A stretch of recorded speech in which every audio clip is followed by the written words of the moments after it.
हम लोग जो बीमार हैं अर्थात दुखी हैं,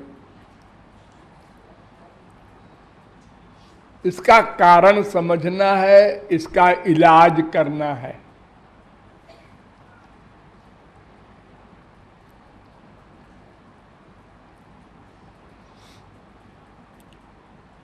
दुख बहुत प्रकार के होते हैं, लेकिन प्रमुख रूप से दो प्रकार माना गया है। एक दुख होता है शारीरिक, जिसे आप लोग जानते ही हैं, रोज जाते रहते हैं डॉक्टरों के पास। और एक दुख होता है मानसिक। तो शारीरिक दुख तो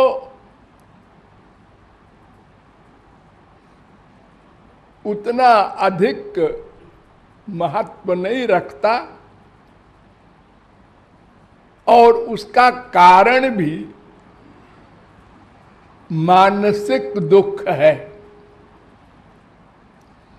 अगर किसी के मन को दुख न मिले, मन को कोई रोग न हो, तो शरीर के रोग की फीलिंग ही नहीं होती। जैसे बड़े बड़े महापुरुषों को भी शारीरिक रोग हुए, वो चाहे तुलसीदास हो, सूरदास हो, चाहे रामकृष्ण परमहंस हो, कोई हो, जो शरीर धारण करेगा तो उसको रोग तो होंगे ही। कुछ अपनी गलती से होते हैं, कुछ बाहर के एटमॉस्फेयर से हो जाते हैं, बहुत से कारण हैं। कोई चैलेंज नहीं कर सकता हमको कोई रोग नहीं होगा। और ये शरीर की बनावट भी इतनी विचित्र है कि कोई न कोई स्क्रू तो गड़बड़ होता ही है, कोई भी हो। लेकिन वो जो मन का रोग है, वो बहुत ही अधिक भयानक है। और अगर मन का रोग न हो तो शरीर ही न धारण करना पड़े। इसलिए मन के रोग पर विचार करना है। मन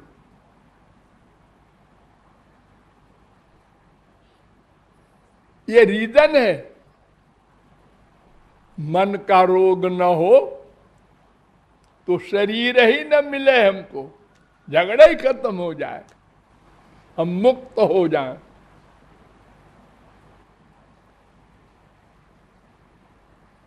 ये मन के तीन रोग हैं बस खास।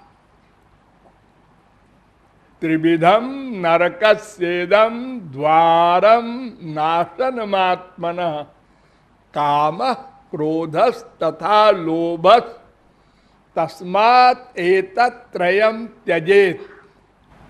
गीता 16वें अध्याय का 21वां श्लोक। भगवान ने अर्जुन से कहा, ये तीन बीमारी मन संबंधी, काम, क्रोध, लोभ, यही जड़ है। और बीमारियों का भी, और शरीर की बीमारियों का भी। शरीर की बीमारियों का रीजन काम, क्रोध, लोभ। ये कैसे? हाँ, अगर हम संसार संबंधी कामना छोड़ दें तो क्या होगा? माया से मुक्त हो जाएंगे। जब मुक्त हो जाएंगे तो देह ही नहीं मिलेगा, आवागमन से छुट्टी मिल जाएगी, तो रोग काहे का होगा? फिर तो वेद के अनुसार भिद्यते हृदय ग्रंथि छिद्यन्ते सर्व संशया क्षीयन्ते चास्य कर्माणि तस्मिन् दृष्टे परावरे। कामनाएं समाप्त हो जाए तो भगवत प्राप्ति हो जाए, भगवत प्राप्ति हो जाए तो माया निवृत्ति हो जाए और समस्त कर्म त्रिगुण त्रिदोष पंचक्लेश पंचकोश सब समाप्त, और भगवान के लोक में सदा पश्यंत सूर्या, सदा के लिए आनंदमय हो जाए, फिर शरीर मिलने का क्वेश्चन ही नहीं।